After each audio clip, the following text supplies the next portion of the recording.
Dissent has never been a dirty word in the American lexicon. The tradition is an old and honorable one. It goes back to the Committees of Correspondence in 1772, which spread the underground communications of the American Revolution, back to Horace Greeley's abolitionist press of the Civil War. Today's journals of dissent, though some of them use dirty words, labors in that same tradition. 60 Minutes chose half a dozen examples coast to coast to learn who reads them, how they work, and what they say.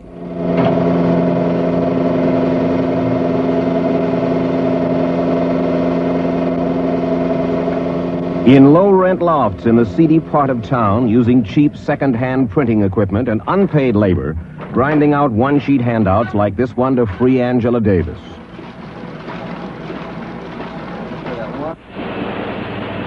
Or in modern union-run printing plants, turning out sophisticated 60-page weeklies like the L.A. Free Press by the tens of thousands.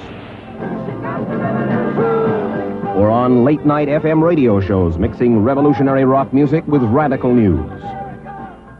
The Black Panther Party has begun a program to enable visits Women's by Liberation families. in the city also provides abortion counseling services. Movement for a democratic military. MDM is trying to get a little democracy into the We'll army. remind you that on WEAW-FM in Evanston, you're listening to Radio Free Chicago. These are some of the underground media, a vast network of newspapers, magazines, posters, film, radio, music, and even comics turned out for the radical youth culture in this country. It is their alternative to the mass media they find so threatening.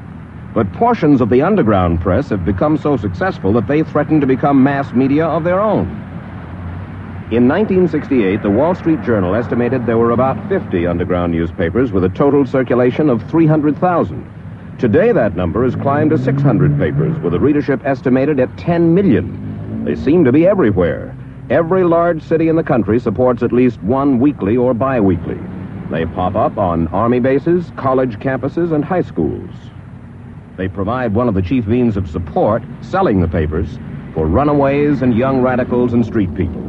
In fact, the underground press has spawned the biggest army of street peddlers since New York's Lower East Side in its heyday. Free press. It's only a quarter. Constitution entitles you to one. To the uninitiate, the first glance at an underground newspaper can be unsettling. Besides four-letter words, they are full of news of rebellion, revolutionary heroes like George Jackson of the Soledad Brothers, the women's liberation struggle, local news of the radical left, international revolutionary struggles round the world, indictments of the establishment, especially the police and the administration, and communiques from the real underground, the weatherman faction of SDS, often signed by weatherwoman Bernadine Dorn, one of the FBI's 10 most wanted fugitives. Most of this presented in narrow Marxist terms, which has led to criticism even from within the movement. One former underground editor has written, "The movement as we knew it has changed from flowers and yellow submarines, peace and brotherhood, to sober revolutionary committees, Che Guevara-inspired berets and guns." But in spite of any criticisms, the underground is very much a fact of journalistic life. It has its own version of the Associated Press called Liberation News Service, and its own association for reprinting articles and offering advertising markets called the Underground Press Syndicate. It even has national conventions. Recently, its more prestigious papers were microfilmed by Bell and Howell, thus joining the New York Times in libraries across the country. So it is hardly underground. On the contrary, its papers are sold openly in the streets and on the newsstands. A more accurate description might be alternative, an alternative to the overground press. Paul Krasner, editor of The Realist, one of the oldest of these alternative publications. Well, underground is a misnomer. It's free. I mean, underground would be something where you didn't know who was putting it out and you didn't know where to get more copies. But the free press is just something to fill the void left by the mass media. You know, they just have a different attitude. They celebrate life as opposed to the glory of the body count. They talk about, it's like a survival manual. It's like a latter-day Paul Revere saying the repression is coming.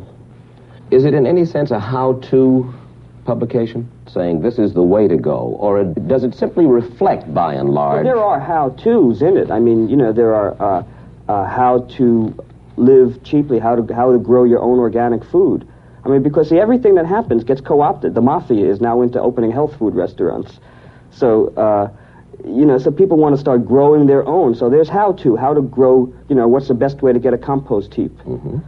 And the whole business of how to make a bomb, how to make a Molotov cocktail, and so forth. See, there's a whole spectrum of this subculture, and the bomb is at one end of it. Organic food is at the other end of it. And in between those two poles, there's everything from alternate Summerhill-type schools to disorganized religious services. I mean, it's every institution that exists now, there is an alternate institution developing. But value judgment.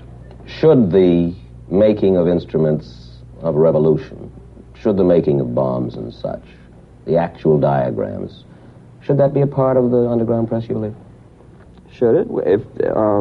If they choose to print it, it should be, sure. They can get it from Army manuals. That's where they're being reprinted from, by the way. Right-wing Minuteman literature and Army manuals. It all began in 1955 with the now highly successful Village Voice in New York City. Today, because of its affiliation with the Liberal Party and a stance more reformist than revolutionary, the Voice, it has been suggested, has joined the establishment. There is no typical underground paper, but there is general agreement that one of the best is Atlanta, Georgia's community paper, The Great Speckled Bird. It combines revolutionary news with muckraking takeouts on local Goliaths like the power companies and heavy industry. The paper operates as a collective, with its staff members exchanging jobs every 3 months. Nan, inasmuch as it's your turn to be business manager, I guess, for this period of time in the cooperative, how much money do you know did it take to start the Bird? The source of our capital to begin the Bird was that each of us kicked in $5. And there were how many of you who kicked in? Well, I don't know. Maybe we got slightly larger contributions from some people. But we started with $100 or $200. What is your weekly cost right now, if I may ask? Well, a lot of money actually passes through our hands. I mean, we take in from ad revenue each week, around $800 right now. That's from selling of ads. That just about covers our printing bill, which runs $600 to $800 a week. We pay 6 people $20 a week to work full-time here. You mean that's all that, for instance, you three make is $20 a week? That's right. No. 21, 25. But we're not making a profit by any means. All the money that we take in goes out again each week. We operate on a very thin edge. Let's talk about some criticisms of underground press that are fairly common. I don't know how candid you'll be about it, but from time to time you hear the underground press criticized for sloppy writing, sluggish writing, distortion, self-indulgence. What about it, Steve? Well, a lot of that's true.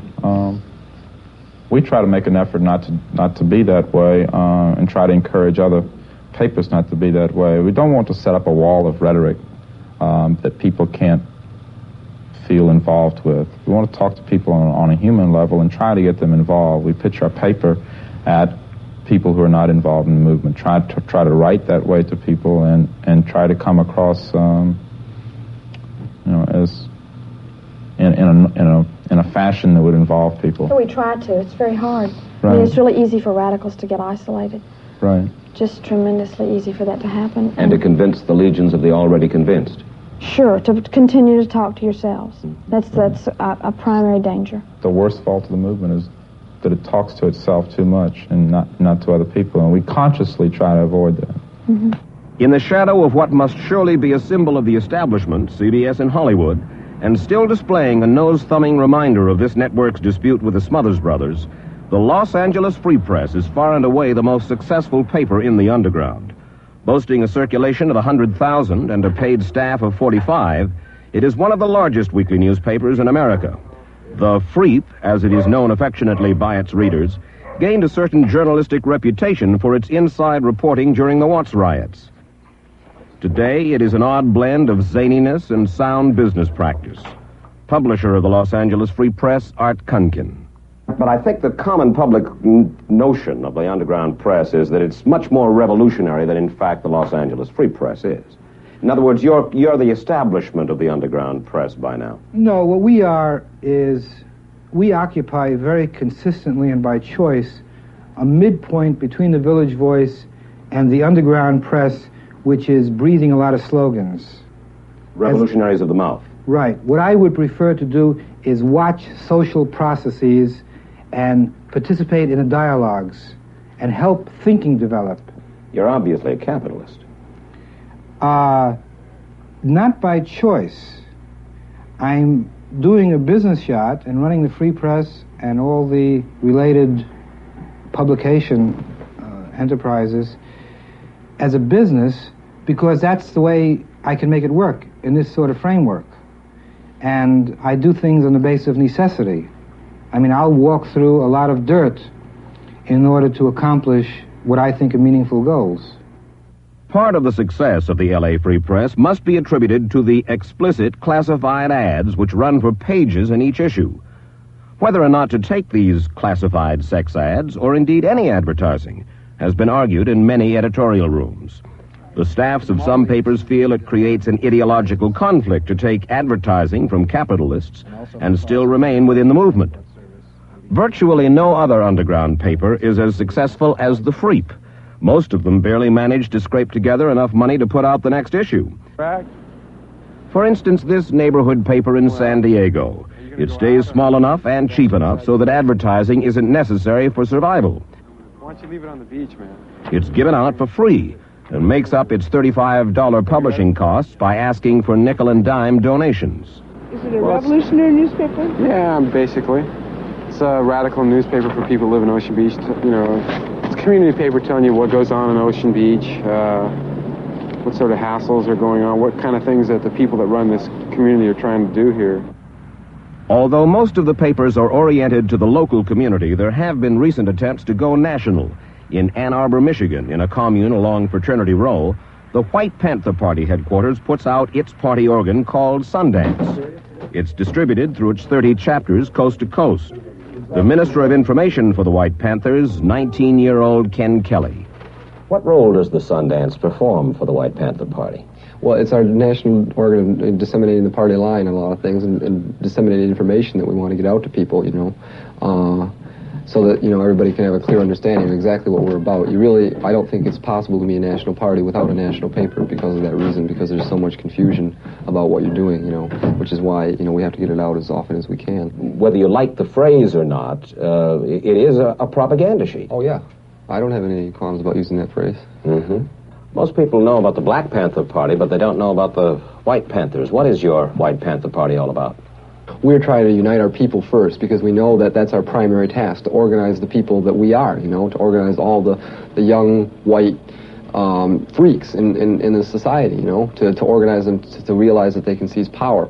And that's what our primary focus has to be at this point. Well, power grows out of the barrel of the gun, somebody said. That Mao Zedong said that, and that's one of the things power grows out of. Power grows out of an awful lot of things. Ultimately, power grows out of the barrel of the gun simply because the enemy have the guns, and that's what they're going to be using. Mao Zedong also says you have to pick up the gun to put down the gun, and that's the whole point of it, that we pick up the gun to put down the gun. We pick up the dollar to put down the dollar. I mean, it's the whole process. You know, you have to use what is there now to destroy it.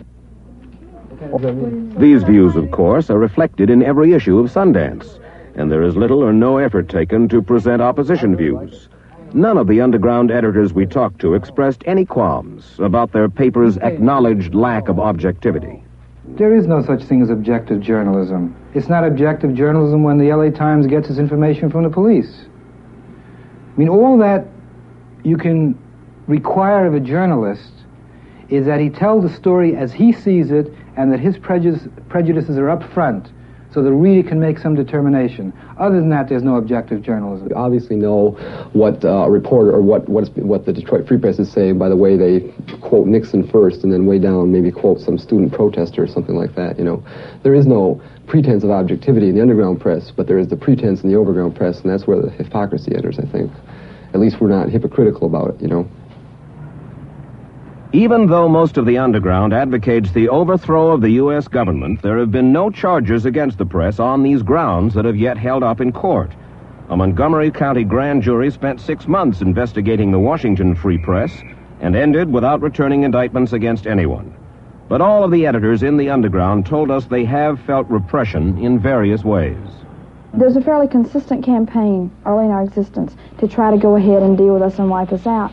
And that went on all kinds of levels, like sending housing inspectors, those kinds of minor harassments, to court suits, to consistent busting of sellers on the street, which is one of the main ways our paper gets out, is just being hawked on the street. And there's been a 3-year history of sellers being harassed.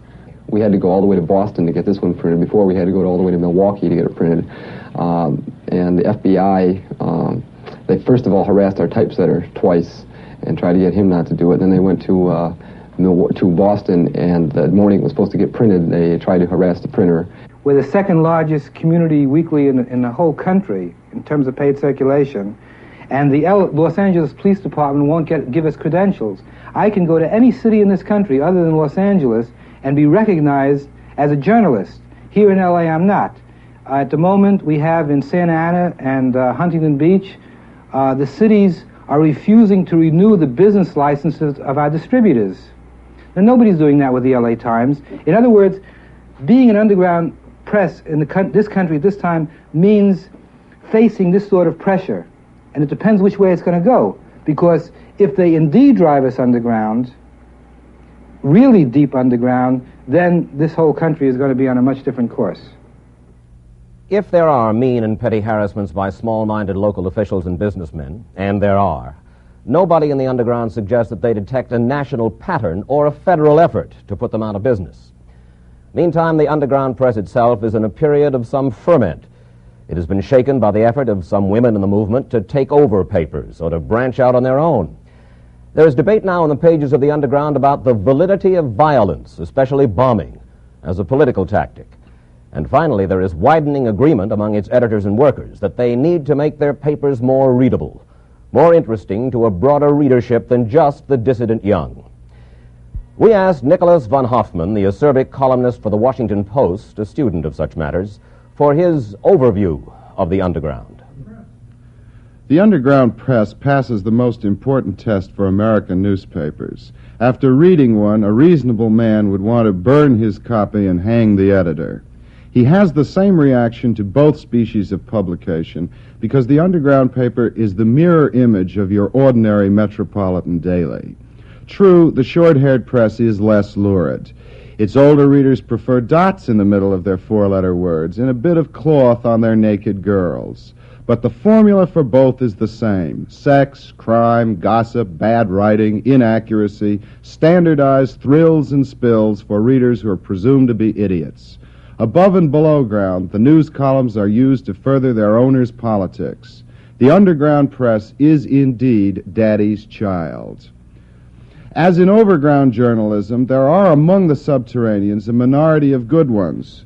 The Great Speckled Bird in Atlanta, the Bay Guardian in San Francisco, and in New England, the Maine Times are the underground equivalents to the New York Times and the Wall Street Journal. These 3 small, unorthodox papers carry stories on a wide variety of topics that the straight press in their part of the country is either too corrupt, too timid, or too unprofessional to print. At their best, underground papers have been an alternate medium giving us information we couldn't get elsewhere. At their worst, they've served as caricatures to show us how bad the straight press can be.